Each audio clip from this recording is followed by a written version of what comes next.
Assalamualaikum warahmatullahi wabarakatuh. Halo semuanya, perkenalkan nama saya Sevilla Naura Sabita dari kelas 11 TJKT 2. Di sini saya akan mempresentasikan atau menjelaskan mengenai apa itu topologi jaringan. Oke, langsung saja. Topologi jaringan adalah istilah yang digunakan untuk menggambarkan tata letak atau struktur dari sebuah jaringan komputer, baik secara fisik maupun logis. Ini mengacu pada bagaimana perangkat-perangkat seperti komputer, server, router, switch, dan perangkat jaringan lainnya diatur dan dihubungkan dalam sebuah jaringan, serta bagaimana data mengalir melalui jaringan tersebut. Topologi jaringan memainkan peran penting dalam merancang, membangun, dan mengelola jaringan, karena menentukan efisiensi komunikasi, keandalan, biaya, dan cara penyelesaian masalah dalam jaringan. Selanjutnya, ada beberapa jenis-jenis topologi. Yang pertama ada topologi bus. Topologi bus adalah salah satu topologi jaringan yang paling sederhana, di mana semua perangkat di jaringan terhubung ke satu kabel panjang yang bertindak sebagai tulang punggung jaringan. Setiap perangkat yang ingin mengirim data mengirimkannya melalui kabel utama, dan data tersebut diambil oleh perangkat yang dituju. Selanjutnya ada kelebihan dan juga kekurangan dari topologi bus. Kelebihan dari topologi bus yang pertama, semua perangkat terhubung ke satu kabel utama. Tata letaknya relatif mudah dibuat tanpa perlu konfigurasi yang rumit. Yang kedua, salah satu keuntungan utama topologi bus adalah biaya yang rendah. Hanya satu kabel utama yang digunakan untuk menghubungkan semua perangkat. Yang ketiga, karena hanya satu kabel utama yang digunakan untuk menghubungkan semua perangkat, jumlah kabel yang dibutuhkan jauh lebih sedikit dibandingkan dengan topologi lain, seperti star, yang memerlukan kabel terpisah untuk setiap perangkat ke perangkat pusat. Kekurangan dari topologi bus yang pertama, saat jumlah perangkat yang terhubung ke kabel utama meningkat, kinerja jaringan cenderung menurun.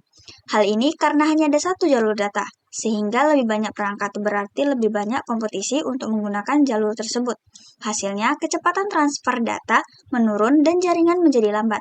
Yang kedua, salah satu kelemahan terbesar dari topologi bus adalah ketergantungannya pada satu kabel utama. Jika kabel ini mengalami kerusakan atau putus, seluruh jaringan akan terhenti. Perangkat di jaringan tidak dapat berkomunikasi satu sama lain jika kabel bus utama gagal. Yang ketiga, jika kabel terlalu panjang, sinyal bisa melemah dan data menjadi rusak. Penggunaan repeater bisa mengatasi masalah ini, tetapi itu menambah biaya dan kompleksitas jaringan. Selanjutnya ada topologi ring. Topologi ring adalah jenis topologi jaringan di mana setiap perangkat terhubung ke dua perangkat lain, membentuk jalur melingkar. Dalam topologi ini, data mengalir dari satu perangkat ke perangkat berikutnya secara berurutan, dengan data bergerak melalui setiap perangkat sampai mencapai tujuan. Tidak ada perangkat pusat dalam topologi ini, dan setiap perangkat berperan sebagai penguat sinyal. Kelebihan topologi ring yang pertama, dalam topologi ring, data harus melewati perangkat satu persatu, sehingga jarak fisik antara perangkat tidak mempengaruhi kinerja secara langsung. Yang kedua, memasukkan perangkat baru relatif mudah. Perangkat baru hanya perlu dihubungkan ke perangkat lain dalam cincin, tanpa perlu mengubah struktur keseluruhan. Yang ketiga, karena setiap perangkat memiliki akses yang terkontrol ke jaringan dan token mencegah tabrakan. Kinerja jaringan lebih konsisten dibandingkan dengan topologi bus, terutama ketika jaringan ramai. Kekurangan dari topologi ring yang pertama, walaupun perluasan jaringan mungkin dilakukan, menambahkan terlalu banyak perangkat dapat menyebabkan peningkatan delay, karena data harus melewati lebih banyak perangkat untuk mencapai tujuannya. Yang kedua, waktu yang diperlukan untuk data melewati setiap perangkat juga meningkat, yang dapat memperlambat kinerja jaringan secara keseluruhan. Jika terjadi kegagalan di suatu titik dalam jaringan, sulit menentukan di mana lokasi pastinya masalah berada. Selanjutnya ada topologi star. Topologi star adalah salah satu jenis topologi jaringan di mana semua perangkat dalam jaringan terhubung langsung ke sebuah perangkat pusat, seperti hub, switch, atau router. Perangkat pusat ini bertindak sebagai penghubung untuk mengatur komunikasi antara semua perangkat di jaringan. Setiap perangkat tidak langsung terhubung satu sama lain, melainkan melalui perangkat pusat tersebut. Kekurangan dan kelebihan dari topologi star, yang pertama ada kelebihannya, yaitu menambah perangkat baru ke jaringan sangat mudah. Anda hanya perlu menghubungkannya perangkat baru ke perangkat pusat tanpa perlu memodifikasi jaringan yang ada. Yang kedua, jika satu kabel atau perangkat klien mengalami masalah, itu tidak akan memengaruhi kinerja jaringan secara keseluruhan. Yang ketiga, lebih mudah untuk mendeteksi dan memperbaiki masalah. Kekurangan dari topologi star, yang pertama, setiap perangkat dalam jaringan membutuhkan kabel terpisah untuk terhubung ke perangkat pusat. Hal ini meningkatkan jumlah kabel yang dibutuhkan dan juga bisa meningkatkan biaya instalasi, terutama jika jaringan mencakup area yang luas. Yang kedua, jika terlalu banyak perangkat terhubung ke perangkat pusat atau jika lalu lintas data sangat padat, perangkat pusat bisa menjadi kelebihan beban. Yang ketiga, jika perangkat pusat mengalami kegagalan, seluruh jaringan akan berhenti berfungsi. Yang terakhir, kekurangan utama topologi star adalah ketergantungannya pada perangkat pusat. Jika perangkat pusat, misalnya hub atau switch, mengalami kegagalan, seluruh jaringan akan berhenti berfungsi. Kinerja jaringan bergantung pada keandalan dan kinerja perangkat pusat.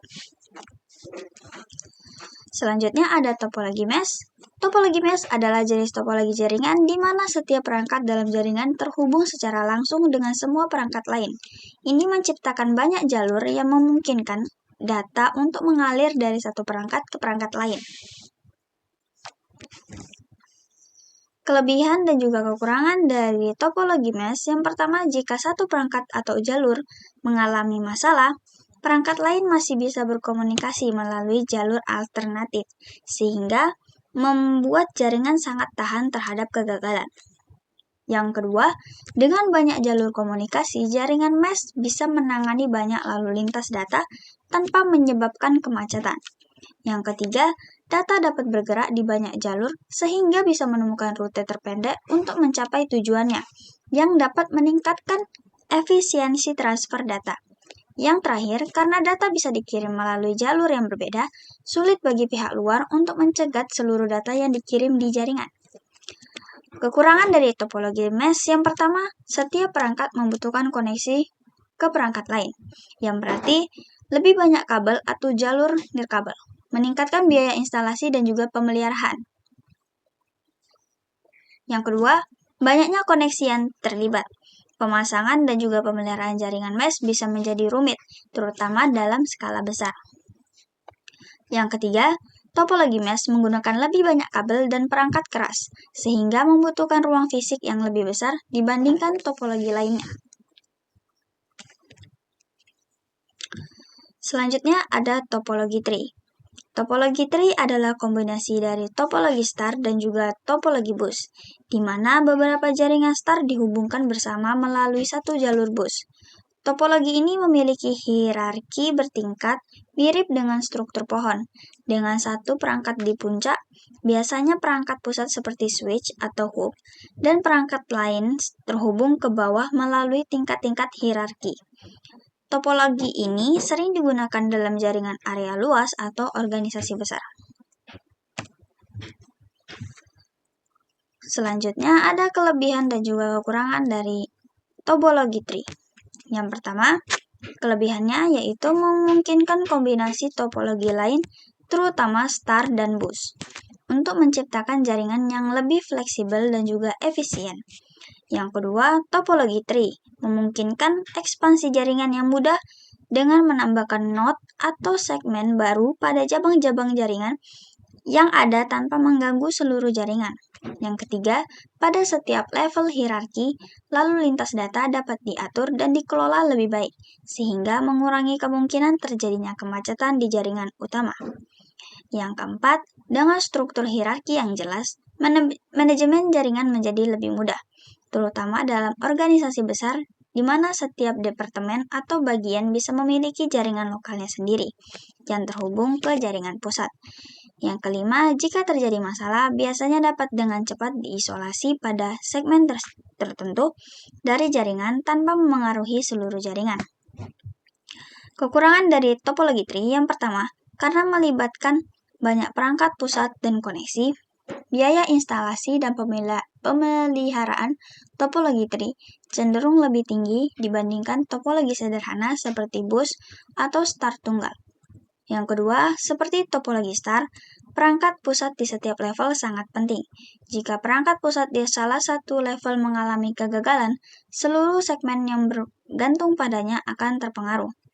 Yang ketiga, dengan banyaknya tingkatan dan segmen pengelolaan, jaringan tree bisa menjadi rumit, terutama dalam jaringan yang sangat besar. Koordinasi antara berbagai segmen jaringan memerlukan manajemen yang terpusat dan terstruktur. Yang keempat, jika tidak dikelola dengan baik, lalu lintas data bisa terkonsentrasi pada jalur utama atau bus, menyebabkan kemacetan dan menurunkan kinerja jaringan. Yang kelima, jika jalur utama atau backbone yang menghubungkan segmen-segmen jaringan mengalami masalah, seluruh jaringan bisa terganggu.